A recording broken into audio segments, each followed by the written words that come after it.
Välkommen! Welcome to the Ersjon1852 project.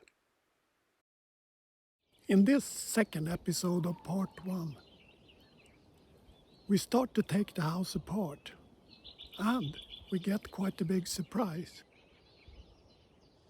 A short update about moving into part 2. It's February 1st today. It's cold and it's been raining one day and snowing another day. So basically so far we just kept the tarp clean from snow. And the plan is to get started in the next few weeks. It's a beautiful winter day. As I said, we are just keeping the tarp free from snow and will start soon. The good thing today is we have quite a lot of solar production.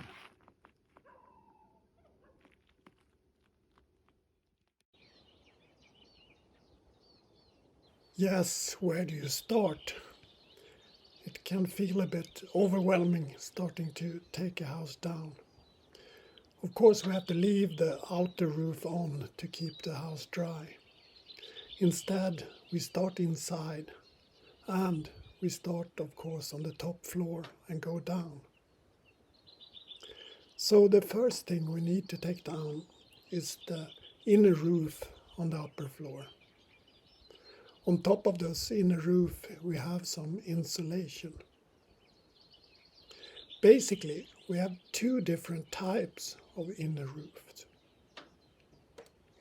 One version is this lock panel, where the boards are put up with nails and they're also held up by the taklish, the cornice in the corners. This roof was also renovated, probably in 1919, when a big renovation was done in the house. And an inner roof of masonite was put up. You can still see some parts hanging on this picture. This inner roof, this extra roof in the renovation, was put up with loads of nails. That's a sign of the times. We could always tell when a part of the house was made. If it was these industrial nails that they used a lot of, it was from the 1910, 1920s.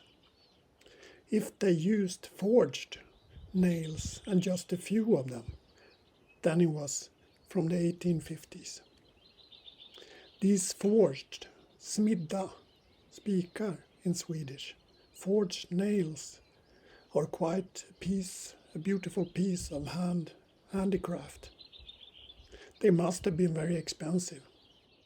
The second version of inner roof on the upper floor was divided in 3 parts with these big beams in between. And these roofs don't have any nails in them at all. Instead, the beams have slots on each side. Slots where the boards perfectly slide in. And it was easy, even now, to take them out. The slot has openings in the ends and in the middle where you can lift the boards out.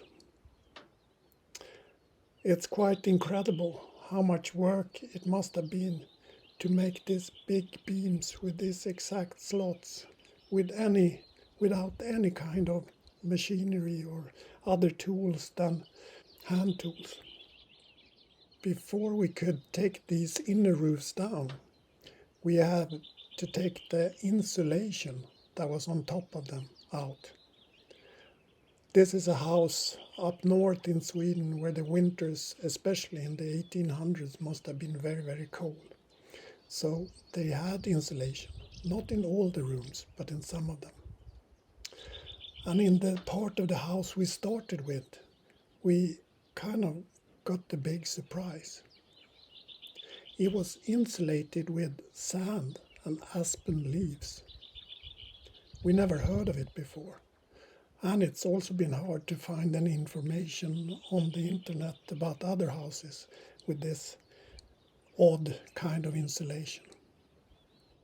Here's a quick crash course in insulation. A down jacket is warm because of it traps the air inside the down.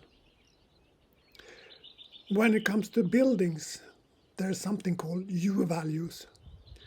And the lower the value, the better the insulation. Timber walls are kind of okay, but they're not the best insulation. Sand is quite lousy. It's a bit like concrete. It doesn't really insulate much at all.